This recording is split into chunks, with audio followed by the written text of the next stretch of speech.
Peki çok hocam, istisnai. yani kronik sürekli bronşit geçirenler, işte sürekli soğuk algınlığı geçirenler ileride koa olabilir gibi bir şey diyebilir miyiz mesleklerin dışında?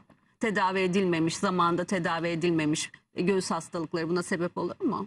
Şimdi kronik bronşitlerde eğer dediğiniz gibi çok uzun süre devam ediyorsa, yani çok yıllar alıyorsa, eğer tedavi etmezseniz oradaki yangı devam ettiği sürece akciğerde bir takım değişiklikler meydana geliyor.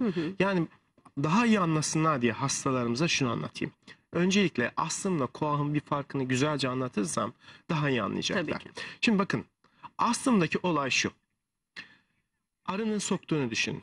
Şimdi arı gelip sizin kolunuzu soktuğu zaman ne gibi değişiklikler olur? Şişme olur, Bir, acı olur. şişer. Çok güzel. İki, kızarıklık olur. Evet, Değil mi? kaşıntı olur. Kaşıntı olur ve ısı artışı olur. Evet, o bölgede özellikle, evet. Tabii, çok Ödemin güzel. olduğu yerde. Şimdi bir daire düşünelim.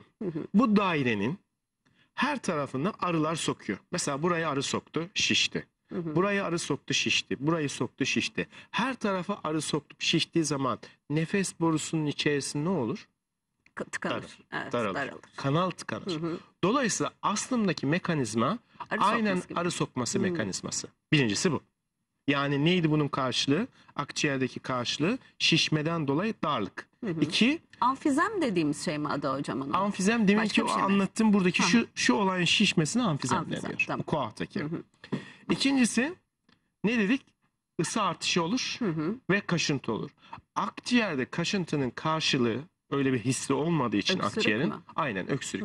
Yani kuru öksürüklerin sebebi bu arı sokmasının akciğerdeki kaşıntı karşılığı. Dolayısıyla da kişiler devamlı surette şey yaparlar, öksürürler, kuru öksürükleri Aslında olur. o sırada akciğerleri irite oluyor. Aynen. Tıpkı arı sokmuş Aynen. gibi. Üçüncüsü o duyduğunuz mesela astımlı çocuklarda böyle çok ince böyle vızıltı şeklinde ses duyarsınız. diye bir ses gelir. Bunun sebebi nefes borusunun daralmış olduğu için geniş alandan gelen rüzgarın dar alandan geçerken oradaki laminar akımın türbülan akımı dediğimiz döner akıma döndüğü için bu sesin Ses, çıkıyor olması. aslında şey gibi, balonu şişirirsiniz bazen, o sesi böyle çocukları oyalamak Aynen. için hani ağzını sıkarsınız, daraltırsınız ve oradan bir ses çıkar balondan. Aynen. Zız diye aynı Aynen. ses aslında. Aynen. Çünkü orada da benzer bir şey oluyor. Kesinlikle. Havanın çıktığı kanal daralıyor. Hocam minicik bir virgül koyup telefon Tabii, alabilir miyiz? tabii. Çünkü koa ile ilgili. Merhaba efendim, hoş geldiniz. Merhabalar. Buyurun, dinliyoruz hocamla sizi. İyi yayınlar Lütfen Hanım. Çok teşekkür ederiz. İyi Buyurun. günler doktor bey. Sağ olun, teşekkür ederim. Benim hocama bir sorum olacak. Tabii ki. Buyurunuz. Ben bundan 3-4 ay önce bir devlet hastanesine gittim.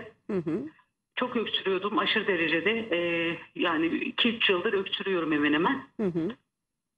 İşte 2-3 ay önce hastaneye gittim. Doktor bana koa hastasısın dedi. Sınırdasın ama dedi. Kaç yaşındasınız?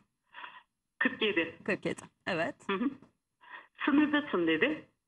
Ondan sonra işte bana tahliller yaptı. Bir şeyler yaptı. Çok yani zaman geçti aradan. 3 ay, 4 ay, 5 ay geçti. Hala doktor tahlillerini verecek. Veremedi, ben de gitmedim. Neyse doktor bana bir hava verdi. Onu kullanıyorum.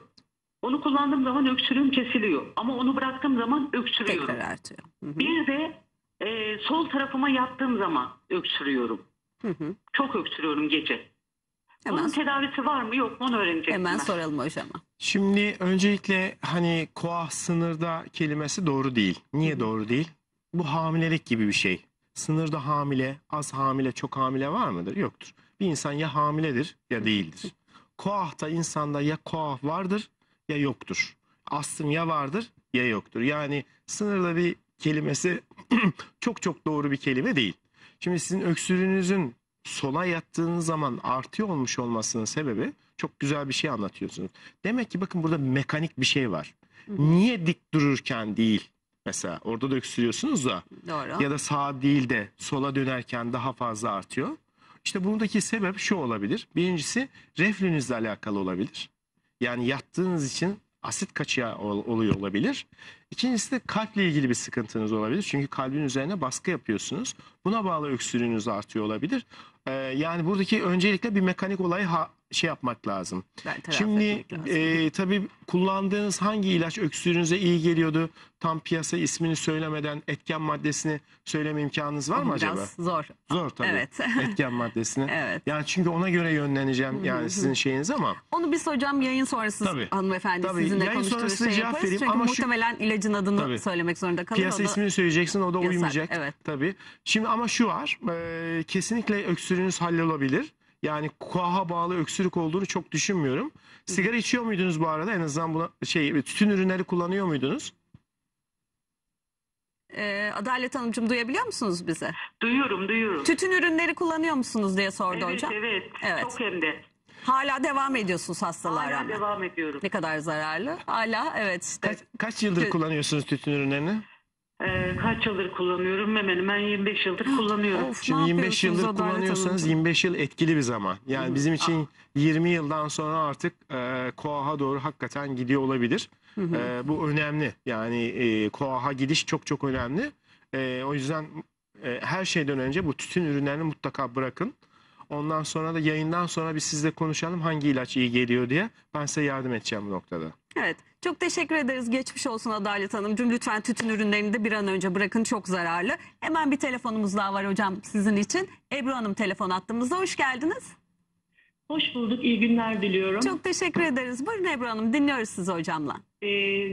Merhabalar doktor bey. Merhaba.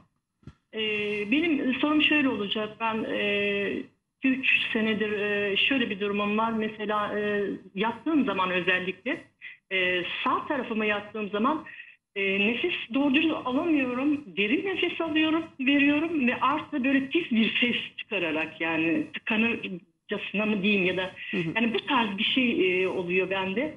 Bunun şeyi nedir yani olayı nedir diye onu Sebep nedir? soracaktım. Çok güzel. Bir de ben şöyle bir durumum var. Ben 1993'te sigarayı bıraktım. Bir de Ne güzel. bademciklerimi aldırdım. Bundan sonra sık sık ben üşütünce böyle bu sorunları yaşıyorum. Yani bu durum nedir? Şimdi sağ yanınıza yattığınız zaman ses duyuyorsunuz. Şimdi sağ Evet. yanınıza yattığınız zaman ses duyduğunuza göre şu demektir. Sizin aslında sağ akciğerinizde herhangi bir Evet. olay var, bir hadise var. Oradaki nefes borusunu daraltan bir olay var. Ve siz sağa yattığınız zaman sol akciğerde sağın üzerine çöktüğü zaman daha fazla oradaki nefes borularını daraltıyor. Yani bizim ıslık duymamızın, ses duymamızın sebebi ne? Nefes Evet. borularındaki daralma. Siz sağa doğru yattığınız zaman kilonuz nasıl bu arada? Yani hafif kilo var mı çok hafiften? Yani 73 kiloyum. 73 boyunuz ne 56 kadar? yaşındayım. 1.60-73 kilo. Hafif sınırdasınız. Dolayısıyla hafif kilonuz da varsa bu tarafa doğru yüklendiğiniz zaman sağa yaptığınız zaman sol da onun üzerine çöktüğü zaman ne yapıyor? Nefes borusunda daha fazla daralmaya sebep oluyor. Bu da bizim anlattığınız sizin söylediğiniz işte o sesin ya da ıslık sesinin duyuluyor olmasının sebebi. Yani burada sizin yapmanız gereken en önemli şey mutlaka bir bilgisayarlı tomografi, akciğer tomografisi çektirip oradaki nefes borularının ince ince değerlendirilmesi. O nefes borularında bir şeyim var. Bronşektazi dediğimiz nefes borusunda bir takım değişiklikler var. Bunlar var. Bunların mutlaka görülmesi gerekiyor. Evet, çok çok teşekkür ederiz. Ben teşekkür ederim. Hocam bir mutfağa gidelim mi? Tabii ki. Kolumuza ufacık bir Tabii ara ki. verip Buyurun.